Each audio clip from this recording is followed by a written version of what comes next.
گێڕی و ئاشتیدا ڕۆلی بەرچاویان هەبووە بە بەرزی تۆمار کردووە.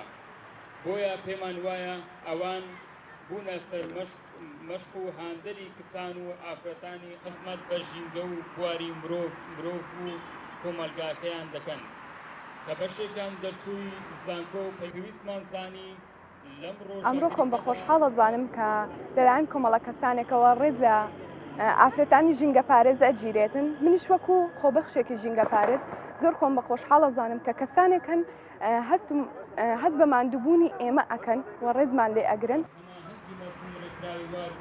بەتایبەتی کە بەشێکی ئەم چالاکیە هاوکارە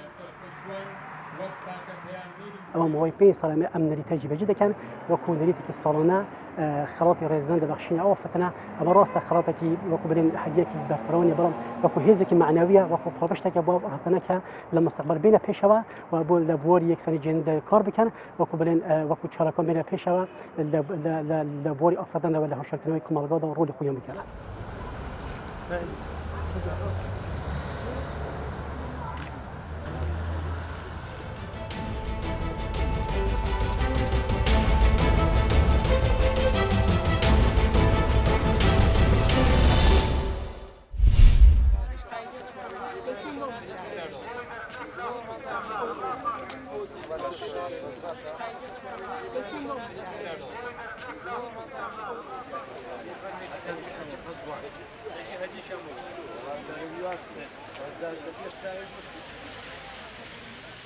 پێشتر لە زۆر شوێنی تر پێشانگامان کردوێتەوە لە زۆر ناوچەی تر کردومانێتەوە و پێمان خۆش بوو لە شاری کۆیش بە گروپ بەشدارکەین پێشانگای بێکە تایبەت بە گروپەکەی خۆمان بێ بۆ دەرخستنی کارە دەستەکانی و خانمە جوانانی کە لە گروپەکەمانایە و دەرخستنی سەلیقەیان و زیاتر احتیمام بین بە کاری ناوخۆ وەک لە دەرەکی.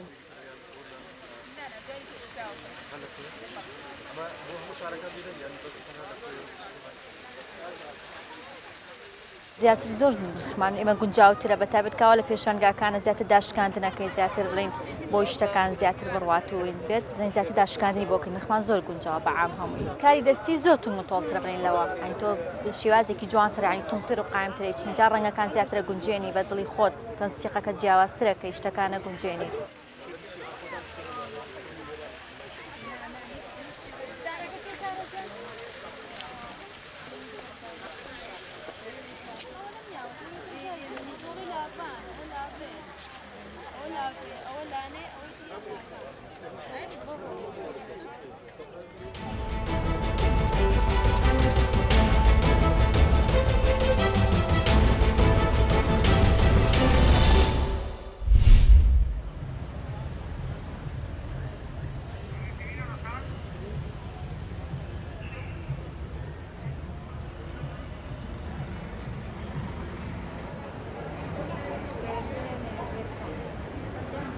Bueno, pues este año, a pesar de que tenemos mascarillas todos, pues creo que hay buen ambiente navideño, que están las calles llenas.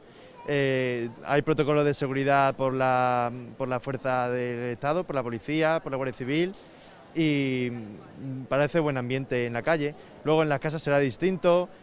Imagino que lo típico de visitar a los abuelos, bueno, pues será con más precaución, pero bueno, bien.